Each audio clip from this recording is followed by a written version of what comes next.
Daniel, thanks for coming on. Yeah, it's a pleasure to be here. I suppose to begin, could you further introduce yourself and maybe give the audience a little bit more of a background on who you are? Yeah, that's fine. Yeah. You might have seen me over on Twitter. I've been active for the last month. But just to give you a brief introduction to my background, I studied finance in England, and my first job was in Barclays Bank back in 2006, which was in accounting. And funnily enough, in 2008, it's probably quite an iconic time. I got headhunted to work for JP Morgan down in their bullion back office. Now, their back office, not in London, it was actually in Bournemouth. And I got the call to go work for them. I actually started the weekend after they bought out Bear Stearns, and this was the first time I think gold made the run to 1,200 and sort of silver 20. So you can only imagine as I walked into the floor, basically, you can imagine the pandemonium at height of just at the start of the financial crisis. So so I first started at JP Morgan in the operations in the sort of local London clearing, and that's pretty much my history. I've worked for HSBC and I've worked for ICBC Standard Bank. That's the new Chinese entity that's coming to market. Mm-hmm. So ever since 2008, you've had your hand and been deep involved with precious metals. It sounds like... Yeah, absolutely. I'd like to clarify. I wasn't a trader. My background is I've worked in the operations and sort of risk side. So it was basically in the back office. So I would get to see and manage all the flows coming through. I would just like to clarify, I wasn't actually a trader. Okay. But I was more on the analytical side of the local London clearing. Well, that's great. It's the March 2008 start point with JP Morgan is really interesting. Obviously, they needed new staffing because they had taken over Bear Stearns' failed position.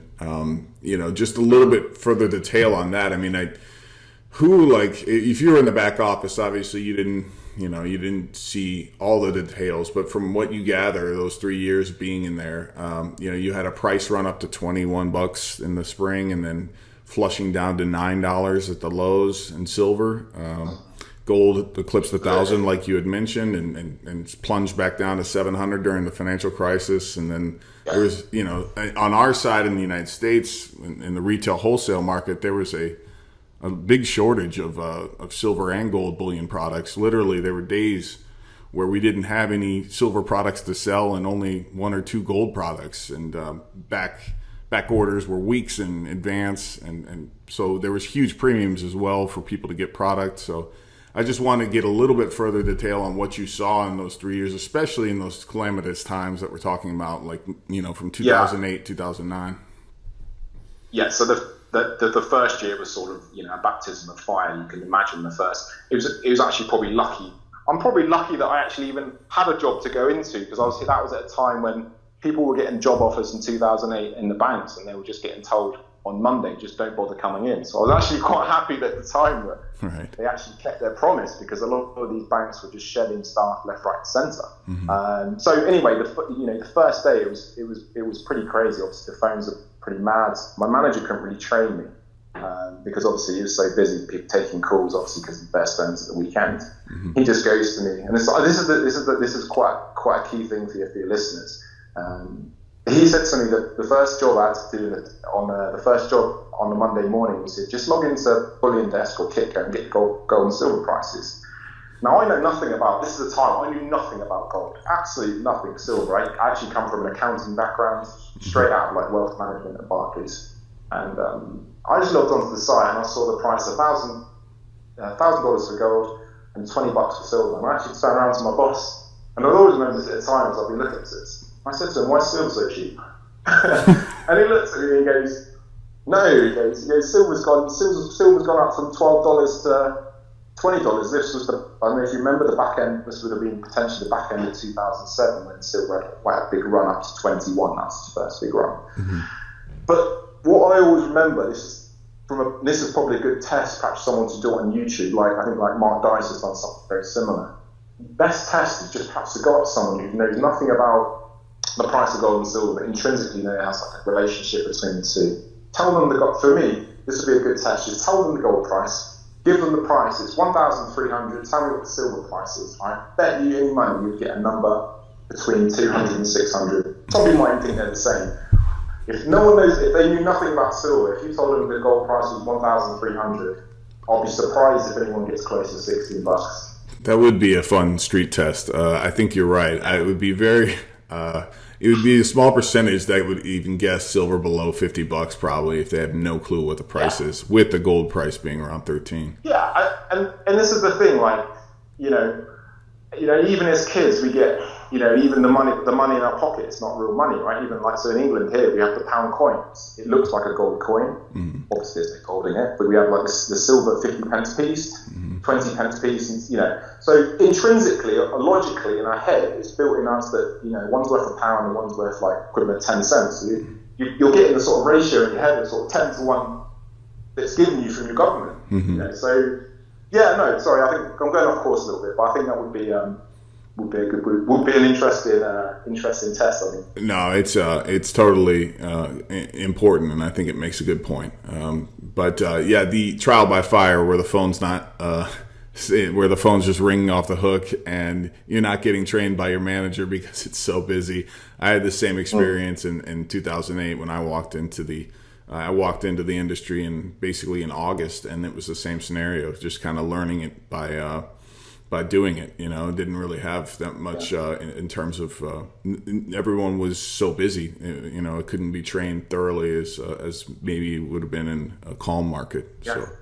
Yeah, and in the bullion market, and probably in the same with all sort of departments at the time, there was real fear on the street. Like, this is at a time when we would actually settle the trade. So if you think like a gold trade, is one side's in dollars and one side in gold. We're actually settling those trades. So we'd get calls throughout the day, and people are saying, have we got our gold? And then someone would say, well, I can't give you the gold until you give me dollars. And then they're saying, well, I can't give you dollars until you give us gold. And there was a complete lack of trust that actually happened back in 2008, where there was almost a standoff. And that was like, and then there was some entities with each other. They didn't want to give their gold until they got dollars. And it was a very difficult situation to manage. And I'm actually, as much as, like, say, listen, I'm very surprised that it was managed to sort of be held together, to be honest. Right. Yeah, that's trust is number one, especially when people are doubting whether or not someone's, bankrupt, or whether or not they're fully funded and still able to operate a business. Okay, so moving on, the local London side of the business was where you went to next. Can you explain for our listeners out there a little bit about the local London market, how it differs perhaps from other markets? Yeah, okay. So the best way to describe Loco London is it's basically a collection of your big bullion banks.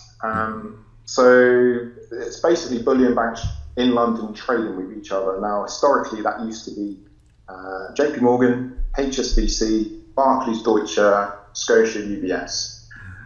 Quite recently, a couple have pulled out, and the Chinese entity have come in. But it's essentially a small club of bullion banks, and how they trade is called OTC trading, which is essentially it's not reported by an exchange. Basically, it's basically one bank calling up another bank and doing a trade. Most of the time, that would be obviously facilitating their own clients. I think JP Morgan and HSBC are the two biggest. They have the most clients. But yeah, it's a way to manage sort of gold flows, and there's a key point with Loco London. There's two types of gold you can get. You can get unallocated gold, which is essentially like a book entry credit, very similar to essentially someone crediting your account at Chase with dollars. You're essentially how to describe it, like an unsecured creditor. Absolutely, they owe you basically. It's a very similar. Now, there's obviously allocated movement as well. But it's fair to say, the vast majority of sort of trade flows that are moving through London is on that sort of paper, much reported unallocated. Yes, correct. Wow. So the sheer volumes of trading that go on, as far as dollar amounts, it always dwarfs the amount of actual gold and silver that's being mined day to day or year to year. Correct? Yeah. Right. Absolutely. Yes. So the sheer there's no way of even contesting that. even the numbers that we get from I don't know if you're familiar, the LBMA, they actually report clearing statistics. We get some numbers from them, and even their numbers would dwarf it. Now the thing that I would like to add on that, the numbers that we get from LBMA on a net basis, so that would actually underreport. So say for example, Bank A and Bank B, they do 100 trades, and the net might only be like one flow. They might do all these trades backwards and forwards, but Local London will only settle the net flow. So out of those trades, who owes what? It would be the net flow. So I mean, some banks do report gross figures, but that's for me another reason I think there's no real way of knowing the sort of true volume. And just to dig down into this, what is the ultimate motivation of these trades, do you think? Is it client based or is it other things? My personal opinion, just my view, this is not based on anything. The vast majority of those trades are client trades. This is my own view. I'll tell you for why.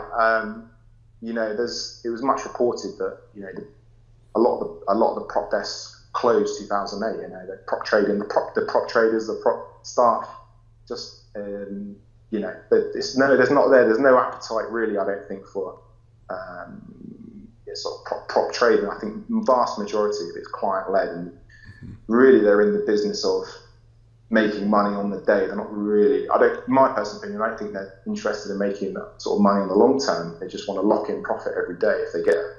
If they're long or short in the morning, they want to hedge out that risk and lock in the profit.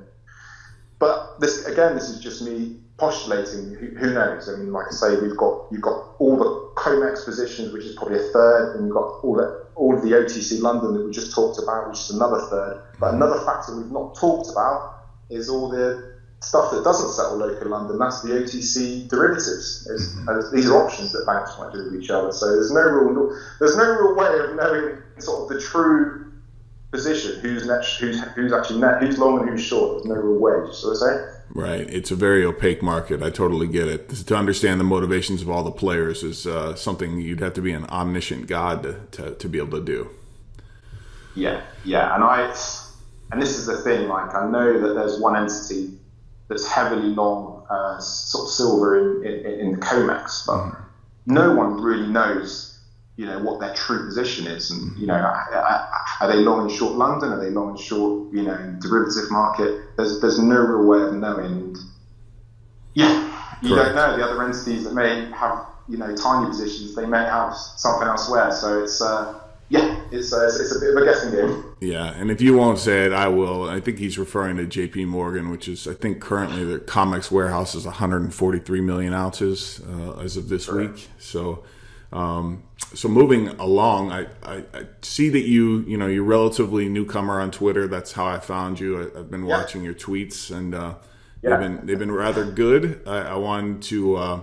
There was one that you went into. You were discussing the complexities of markets like the EFP market currently. And for those out there who don't know, the exchange for physical is a relatively new phenomenon. I think it started in 2015, but in the last few years it's gone hyperbolic in the sense of how much it's moving. And so maybe if we could start from the ground up and kind of explain what the EFP or exchange for physical, others have laughed at it and called it exchange for paper.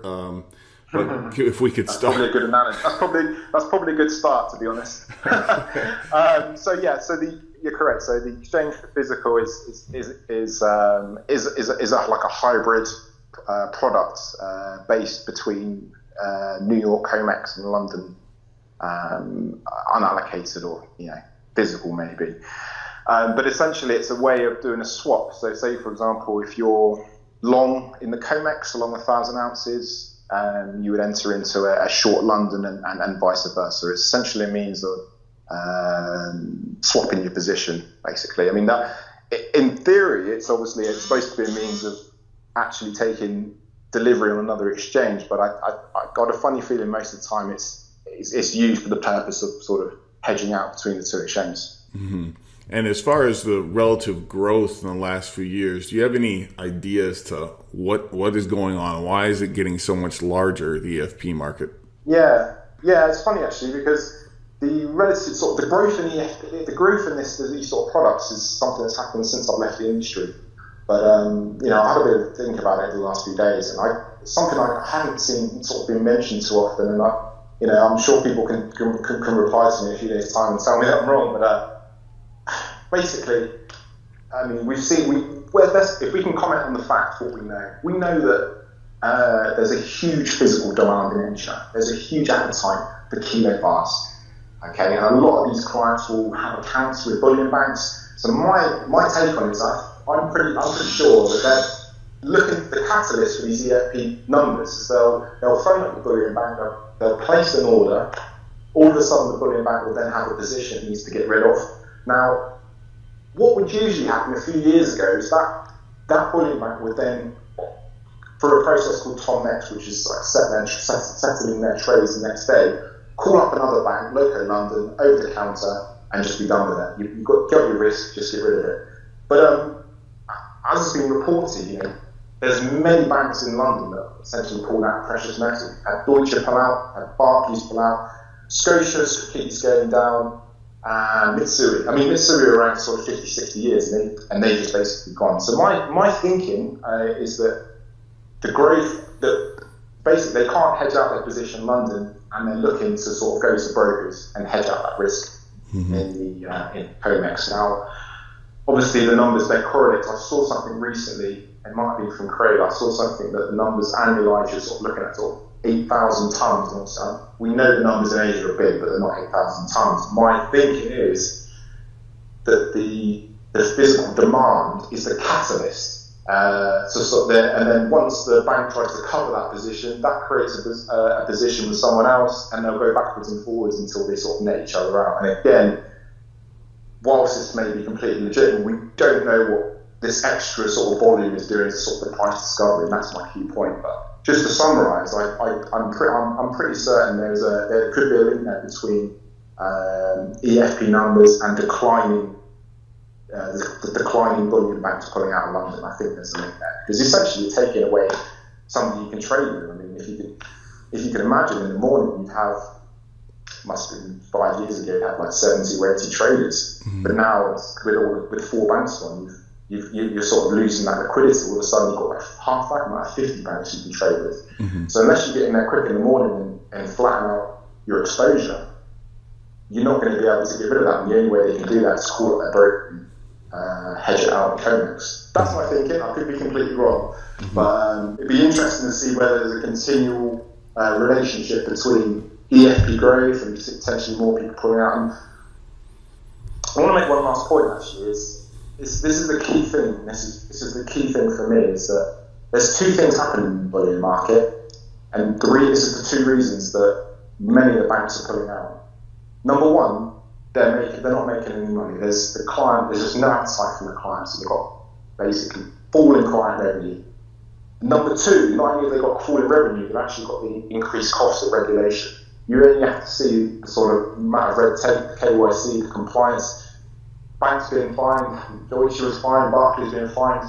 So bullion banking for the moment is just not a good place for them to be. They're not making money in client revenue, and obviously they have to pay the extra sort of costs for oversight. So yeah, I think it's an interesting development, but I personally think the industry is eating itself from the inside out.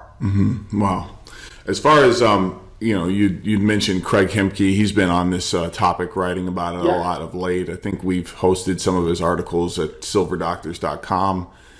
So yeah, hat tip to him. He's been on this story for a few years now, and he's been on the precipice. But it's great to hear from your side, because you obviously have experience in London, and so thank you for sharing that. Yeah, for me there is a light at the end of the tunnel. I don't want to be like all doom and gloom, and I do think that there's way forward. Now, for me, I don't know. I was just talking about London, all the sort of transactions that happen between the London bullion banks. Now, I don't know if I've mentioned, but the way that they operate is through a system called Aurum. Aurum's the hub, basically. Aurum contains all the transactions, all of the physical movements, all of the brokers' transfers.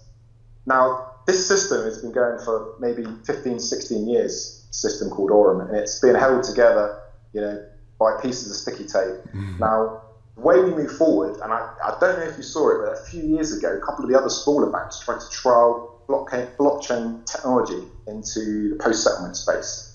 Now, if this is the ultimate goal for Loco London Clearing, to sort of open up the opaqueness and actually get some transparency. If Aurum basically can be onto a public ledger, and it should be something like blockchain, that is how it moves forward. Will that happen? I don't know. But for me, it was interesting. I might send you, I don't know if I'll send you a link. There was smaller banks, not the bullion banks, but the real high up ones, but the actual sort of members of these other banks, they were trialing with Euroclear. I don't know if you saw the story, and actually the project got canned 2 years ago. Did you read that one? Yeah, I did. I saw your graph that you made, and I saw the tweets that you made on the subject.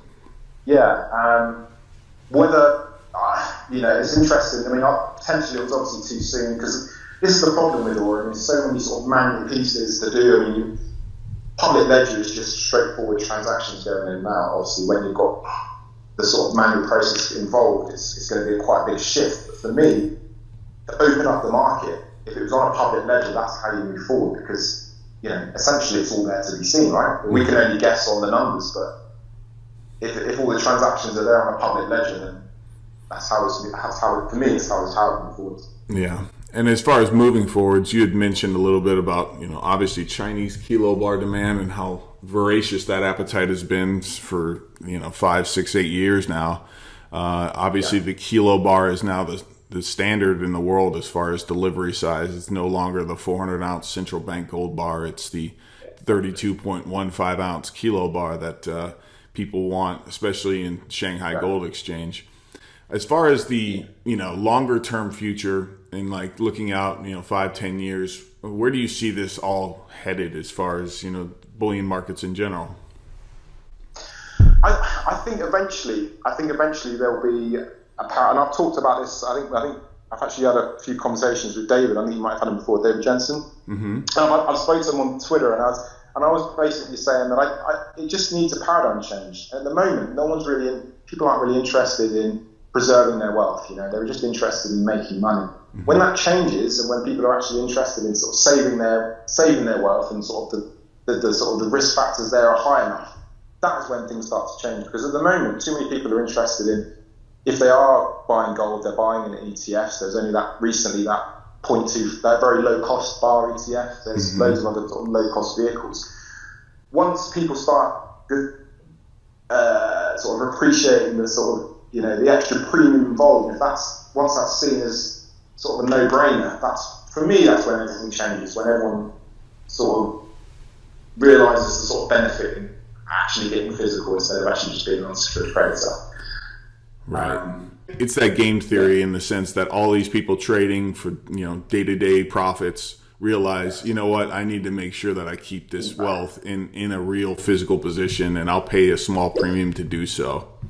Yeah, exactly. It's changing the mindset of, instead of trying to make a few percent here, a few percent there, let's try and save 95% of what I've actually got. So,